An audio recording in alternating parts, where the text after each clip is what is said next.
ಮಂಗಳೂರಿನ ಕೋಟೆಕಾರ್ ಬ್ಯಾಂಕ್ ಲೂಟಿಗೈದ ಮೂವರು ಪೊಲೀಸ್ ಕಿಡ್ಡಾಕ್ಕೆ ಬಿದ್ದಿದ್ದಾರೆ. ದರೋಡೆ ಕೇಸ್ ತನಿಖೆಯಲ್ಲಿ ರೋಚಕ ಸಂಗತಿಗಳು ಹೊರಬೀಳ್ತಾ ಇವೆ. ದಿ ಗ್ರೇಟ್ ರಾಬರಿಯಲ್ಲಿ ಮುಂಬೈನ ಧಾರಾವಿ ಗ್ಯಾಂಗ್ ಲಿಂಕ್ ಪತ್ತೆಯಾಗಿದೆ. ಒಟ್ಟಾರೆ ದರೋಡೆ ಪ್ಲಾನ್ ಹಿಂದೆ ಸುಪಾರಿ ಅನುಮಾನವೂ ಇದೆ.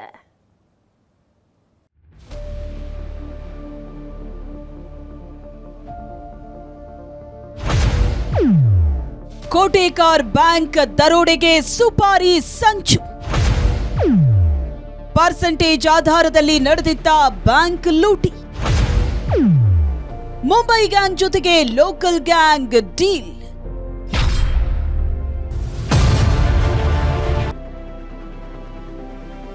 ಮಠಮಠ ಮಧ್ಯಾಹ್ನದ ಹೊತ್ತಲ್ಲಿ ನಡೆದ ಮಂಗಳೂರು ಕೋಟೆಕಾರ್ ಬ್ಯಾಂಕ್ ದರೋಡೆ ಇಡೀ ರಾಜ್ಯವನ್ನೇ ಬೆಚ್ಚಿ ಬೀಳಿಸಿತ್ತು. ಪಕ್ಕಾ ಪ್ಲಾನ್ನೊಂದಿಗೆ ಖದೀಮರು ಕೋಟಿ ಲೂಟಿಗೈದಿದ್ರು. ಬ್ಯಾಂಕ್ ಬಗ್ಗೆ ಲೂಟಿಕೋರರಿಗೆ ಪಿನ್ ಟು ಪಿನ್ ಮಾಹಿತಿ ಇತ್ತು. ಆಗ್ಲೇ ಈ ದರೋಡೆಯಲ್ಲಿ ಸ್ಥಳೀಯರ ಕೈವಾಡದ ಬಗ್ಗೆ ಶಂಕೆ ಮೂಡಿತ್ತು. ಸದ್ಯ ಕೋಟೆಕಾರ್ ಬ್ಯಾಂಕ್ ದರೋಡೆ ಹಿಂದೆ ಸುಪಾರಿ ಸಂಚಿನ ನೆರಳು ಸುಳಿದಿದೆ. ಕೊಲೆಗೆ ಸುಪಾರಿ ಕೊಟ್ಟಂತೆ ಬ್ಯಾಂಕ್ ದರೋಡೆಗೂ ಸುಪಾರಿ ನೀಡಿದ ಶಂಕೆ ಮೂಡಿದೆ. ಸುಪಾರಿ ನೀಡಿ ಮುಂಬೈನಿಂದ ದರೋಡೆ ಗ್ಯಾಂಗ್ ಕರೆಸಲಾಗಿತ್ತಾ ಅನ್ನೋ ಅನುಮಾನ ಕಾಡುತ್ತಿದೆ.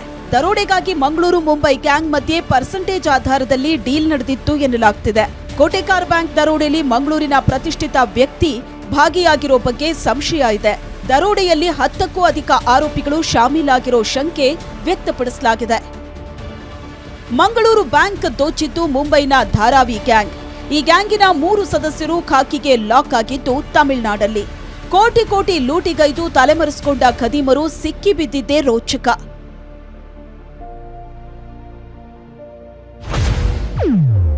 ಬ್ಯಾಂಕ್ ದರೋಡೆಗೆ ಧಾರಾವಿ ಗ್ಯಾಂಗ್ ಮುಂಬೈನಲ್ಲಿ ಸ್ಕೆಚ್ ಹಾಕಿತ್ತು. ದರೋಡೆ ಟೀಮ್ನಲ್ಲಿ 10 ಜನರನ್ನಷ್ಟೇ ಧಾರಾವಿ ಗ್ಯಾಂಗ್ ಹಾಕೊಂಡಿತ್ತು. ಕಾರ್ಯಾಚರಣೆ ತಂಡ, ದಿನ ಮತ್ತು ಸಮಯ ಎಲ್ಲ ಮುಂಬೈನಲ್ಲೇ ಫೈನಲ್ ಮಾಡಲಾಗಿತ್ತು. ದರೋಡೆ ಟೀಮ್ನಿಂದ ಕೆಲವರನ್ನ ಹೊರಗಿಟ್ಟಿದ್ರಿಂದಲೇ ರಹಸ್ಯ ಬಯಲಾಗಿದೆ. ದರೋಡೆ ತಂಡದಿಂದ ಹೊರಗಡೆ ಉಳಿದವರು ಪೊಲೀಸರಿಗೆ ಮಾಹಿತಿ ಲೀಕ್ ಮಾಡಿದ್ದಾರೆ. ಮುಂಬೈನಲ್ಲೇ ದರೋಡೆ ಸಾಧ್ಯತೆ ಅಂತ ಪೊಲೀಸರು ಅಲರ್ಟ್ ಆಗಿದ್ರು. ಆದ್ರೆ ಮುಂಬೈನಿಂದ 900 ಕಿಲೋಮೀಟರ್ ದೂರ ಬಂದು ಮಂಗಳೂರಿನಲ್ಲಿ ಖದೀಮರು ದರೋಡೆ ಮಾಡಿದ್ದಾರೆ. ಕೋಟೆಕಾರ್ ಬ್ಯಾಂಕ್ ದರೋಡೆಕೋರನ ಮೇಲೆ ಫೈರಿಂಗ್. ಕೋಟೆಕಾರ್ ಬ್ಯಾಂಕ್ ದರೋಡೆ ಆರೋಪಿ ಕಣ್ಣನ್ ಮಣಿ ಮೇಲೆ ಪೊಲೀಸರು ಫೈರಿಂಗ್ ನಡೆಸಿದ್ದಾರೆ. ಕರ್ನಾಟಕ ಕೇರಳ ಗಡಿಭಾಗದ ತಲಪಾಡಿಯ ಅಲಂಕಾರು ಗುಡ್ಡದಲ್ಲಿ ಶೂಟೌಟ್ ನಡೆದಿದೆ. ಆರೋಪಿಗಳನ್ನ ಮಂಗಳೂರಿಗೆ ಕರೆತಂದು ಮಹಜರು ನಡೆಸುವ ವೇಳೆ ಆರೋಪಿ ಕಣ್ಣನ್ ಮಣಿ ಪೊಲೀಸರ ಮೇಲೆ ದಾಳಿ ಮಾಡಿ ತಪ್ಪಿಸಿಕೊಳ್ಳುವುದಕ್ಕೆ ಯತ್ನಿಸಿದ್ದಾನೆ. ಸಿಸಿಬಿ ಇನ್ಸ್ಪೆಕ್ಟರ್ ರಫೀಕ್ ಆರೋಪಿ ಮೇಲೆ ಫೈರಿಂಗ್ ನಡೆಸಿದ್ದಾರೆ.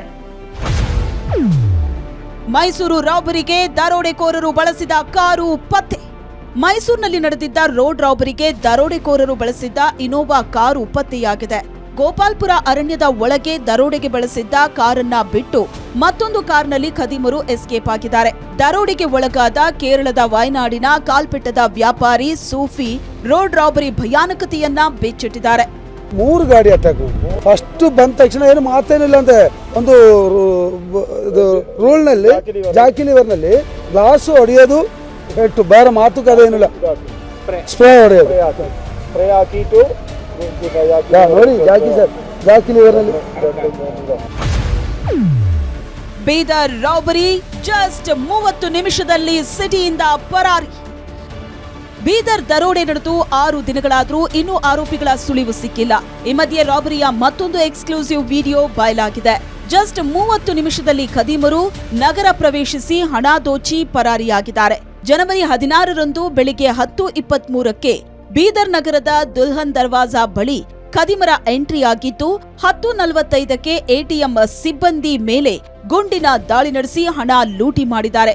ಬೆಳಿಗ್ಗೆ 11 ಗಂಟೆ ಒಳಗೆ ಬೀದರ್ ಸಿಟಿಯಿಂದ ಕಾಲ್ಕಿತ್ತ ಡಕಾಯಿತರು 11:18ಕ್ಕೆ ಬೀದರ್ ನಗರದಿಂದ 8 ಕಿಲೋಮೀಟರ್ ದೂರ ಇರೋ ಸುಲ್ತಾನ್ಪುರದಲ್ಲಿ ಕಾಣಿಸಿಕೊಂಡಿದ್ದಾರೆ. ಪೊಲೀಸರು ಎಷ್ಟೇ ಅಲರ್ಟ್ ಆಗಿದ್ರೂ ರಾಜ್ಯದಲ್ಲಿ ದರೋಡೆ ಕಳ್ಳತನಗಳ ಸರಣಿ ಮುಂದುವರೆದಿದೆ. ಹಲವು ದರೋಡೆ ಗ್ಯಾಂಗ್ಗಳು ರಾಜ್ಯದ ಬೇರೆ ಬೇರೆ ಭಾಗಗಳಲ್ಲಿ ಲೂಟಿಗಿಳಿದಿದ್ದು ಜನರನ್ನ ಭಯಭೀತಗೊಳಿಸಿದೆ. ಬ್ಯೂರೋ ರಿಪೋರ್ಟ್, ಏಷ್ಯಾನೆಟ್ ಸುವರ್ಣ ನ್ಯೂಸ್.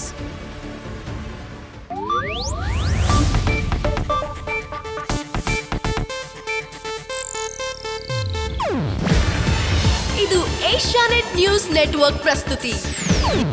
ನೀವು ನೋಡ್ತಿದ್ದೀರಾ ಏಷ್ಯಾ ನೆಟ್ ಸುವರ್ಣ ನ್ಯೂಸ್.